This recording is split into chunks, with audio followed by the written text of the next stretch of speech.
दोस्तों इस वीडियो में हम जानेंगे आइबोजेसिक प्लस और P250 सिरप यानी कि पैरासीटामॉल या आइबोजेसिक कौन सा सिरप बच्चों में बुखार के लिए बेहतर होता है।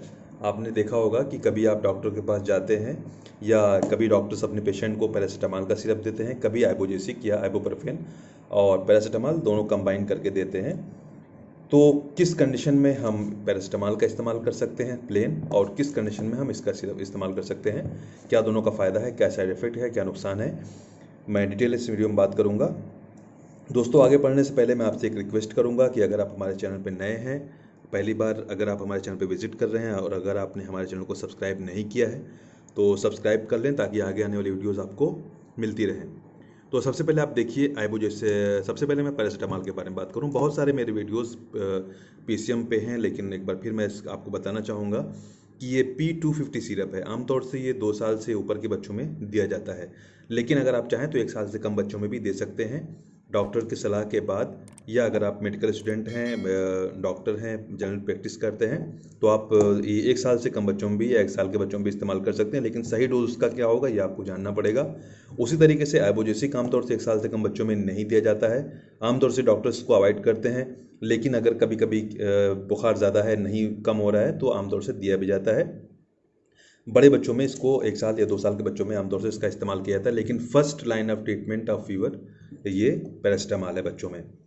तो सबसे पहले इसके डोज के बारे में जान लें, फिर हम इसके साइड इफेक्ट और यूज़ के बारे में जान लें। डोज इसका जो होता है वो 15 मिलीग्राम पर केजी पर डोज के हिसाब से दिन में 3 से 4 डोज दिया जा सकता है, यानी कि 15 मिलीग्राम पर केजी पर डोज के हिसाब से दिन में 3 डोज, यानी सुबह दोपहर शाम। ज़रूरत पड़ने पे हम 4 डोज भी दे सकते हैं, यानी कि अगर रात में बुखार आ गया 12 बजे के आसपास तो फिर 1 डोज दे सकते हैं, क्योंकि इसके लेने के बाद 4 घंटे तक बुखार उतरता है। इसके लेने के बाद आइबोजेसिक लेने के बाद कम से कम 6 से 7 घंटे के लिए बुखार उतर जाता है। ये दोनों का एक मेन फ़र्क हो जाता है। अब इसको में देखिए 250 mg है। अगर हम बात करें कि 1 साल के बच्चे में कितना देना है, तो 1 साल का बच्चा आमतौर से 10 किलो का होता है, तो 10 किलो के बच्चे में पैरासीटामॉल की जो डोज होगी वो 150 मिलीग्राम होगी। तो इसको आपको 3 ml देना पड़ेगा। ये सिरप 3 ml दिया जाता है 1 साल के बच्चों में। अगर वही उसका वज़न 20 किलो है तो 20 किलो के बच्चे में आमतौर से 250 मिलीग्राम पैरासीटामॉल की ज़रूरत पड़ती है 1 डोज के लिए। तो उसके लिए आपको इस 20 किलो के बच्चे में इसका 5 ml देना पड़ेगा, तब उसको 250 मिलीग्राम पैरासीटामॉल मिल जाएगा। ये उसके देने का सही तरीका होता है। इसी तरीके से आप उसके वजन को लेके, और छोटे बच्चों को जो आप डॉक्टर के पास ले जाते हैं इसीलिए उसका वजन करता है, वेट करता है, ताकि सही डोज उसके बच्चे के पेट में जाए। अभी हम यूज़ के बारे में बात कर रहे हैं, अब हम इसके बारे में बात कर लें आइबोजेसिक के बारे में। तो इसमें आप देखिए कि इसमें आइबोजेसिक प्लस, अगर आप प्लेन आइबोजेसिक लेंगे तो उसमें सिर्फ आइबोप्रोफेन होगा, लेकिन आइबोजेसिक प्लस का मतलब ये होता है कि इसमें पैरासीटामॉल भी साथ में ऐड किया गया है। जो आप देख सकते हैं कि आइबोप्रोफेन और पैरासीटामॉल 2 दवाएं इसमें हैं।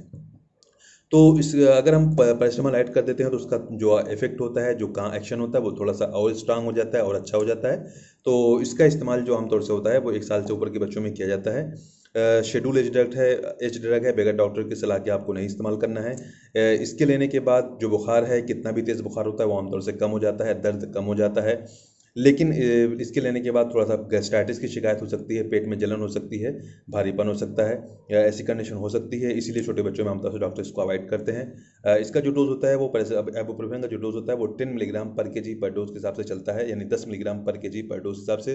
तो अगर 10 किलो के बच्चे में देना है तो इसको 100 मिलीग्राम दिया जाएगा, और पैरासीटामॉल 150 मिलीग्राम दिया जाएगा। तो इसको 100 मिलीग्राम देने के लिए 5 ml आपको देना पड़ेगा 10 से 11-12 किलो के बच्चे में, या जैसा आपके डॉक्टर आपको कहते हैं उस हिसाब से देना है। लेकिन इसको देने में आपसे 6 घंटे का गैप, 7 घंटे का गैप ज़रूरी है। इसके देने के लिए आपको 4 से 5 घंटे का गैप ज़रूरी है।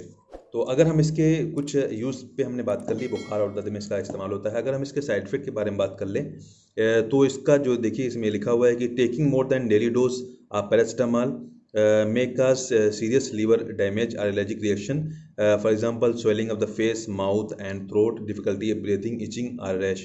यानी कि अगर आप डेली डोज से ज़्यादा लेंगे, पैरासीटामॉल का जो डोज होता है उससे ज़्यादा लेंगे, तो आपको लीवर डैमेज हो सकता है, एलर्जिक रिएक्शंस हो सकते हैं, चेहरे पे सूजन हो सकती है, इसी तरीके से मुंह में या थ्रोट में कुछ छाले हो सकते हैं, सूजन हो सकती है, सांस लेने में दिक्कत हो सकती है, खुजली या दाने हो सकते हैं। ये इसका अगर डेली डोज से ज़्यादा आप लेंगे तब जो डोज़ है, इसीलिए डोज़ सही लेना पड़ेगा आपको।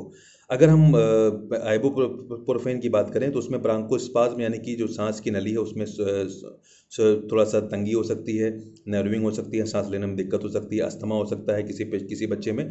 तो अगर किसी बच्चे में एलर्जी है आइबुप्रोफेन से या पैरासिटामॉल से तो उसका इस्तेमाल नहीं करना है। और दूसरी जो ख्याल रखना है वो ये है कि ज़्यादा डोज में नहीं इस्तेमाल करना है, जो डोज है उस डोज में इस्तेमाल करना है।